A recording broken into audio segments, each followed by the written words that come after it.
ஐயனார் துணை சரியில்ல. அடுத்த வர எபிசோட்ல நம்ம சோழன் இருந்துட்டு நிலாவுக்கு ஒன்றுன உடனே அவர் ரொம்பவே பதறி போகிறாரு. அதுக்கு அடுத்ததாக பார்த்தீங்கன்னா, நம்ம சேரன் இருந்துட்டு நிலா மேலே இவ்வளோ பாசத்தை வச்சிருக்கேயே, நிலாவுக்கு அப்புறம் ஏன்டா டிவோர்ஸ் கொடுக்குறதா சொன்னேன் அப்படின்னு சொல்லிட்டு நம்ம சேரன் சொன்ன உடனே சோழன் இருந்துட்டு, அண்ணா உங்ககிட்ட தான் நான் ஆல்ரெடி சொன்னேன்ல, நிலாவுக்கு என்ன விருப்பமோ அதை நான் கண்டிப்பாக செய்வேன். நிலாவுக்கு என் கூட வாழ்கிறதுல துளி கூட விருப்பமே இல்லை. சரி, நிலாவுக்கு பிடிச்ச லைஃப் ஆகுது, அதை எடுத்துக்கிட்டுமே அப்படின்னு சொல்லிட்டு நம்ம சோழன் சொல்லிடுறாங்க. இதை கேட்டோன்னே நிலா பயங்கரமாக ஃபீல் பண்ணிகிட்டு இருக்காங்க. நமக்கு ஏற்றவர் சோழன் மட்டும்தான். நமக்கு இன்னும் ஒன்று உடனே அவர் எல்லாத்தையும் எவ்வளோ பிரச்சனை வந்தாலையும் பார்த்துக்கலாம் அப்படின்னு சொல்லிட்டு என்னை எங்கள் வீட்டில் இருந்து கூட்டிகிட்டு சென்னைக்கு வந்தார். அவர் விருப்பப்படி கல்யாணம் பண்ணாலையும் ஆனால் என்னோட விருப்பத்துக்காக அவர் எல்லாத்தையும் தாங்கிக்கிட்டாரு.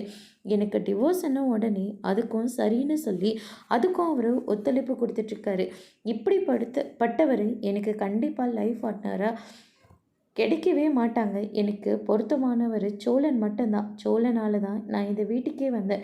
இந்த வீட்டில் இருக்கிற எல்லாருமே என்னை ரொம்ப நல்லா பார்த்துக்கிறாங்க.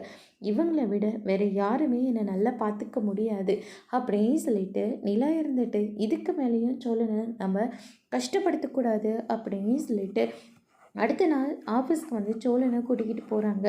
அங்கே பார்த்திங்கன்னா, இப்போ உங்களுக்கு பரவாயில்ல தானுங்க, இல்லாட்டி நம்ம ஹாஸ்பிட்டலுக்கு போகலாம், அதெல்லாம் ஒன்றும் வேண்டாம், உங்களை பார்த்துட்டே இருந்தால் கூட எனக்கு இது சரியாக போயிடும் அப்படின்னு சொல்லிட்டு சோழனை போய் ஹப் பண்ணிக்கிறாங்க. இதை ராகவ் பார்த்துட்டாங்க. அதோட பிரம்ம முடிச்சிருக்காங்க.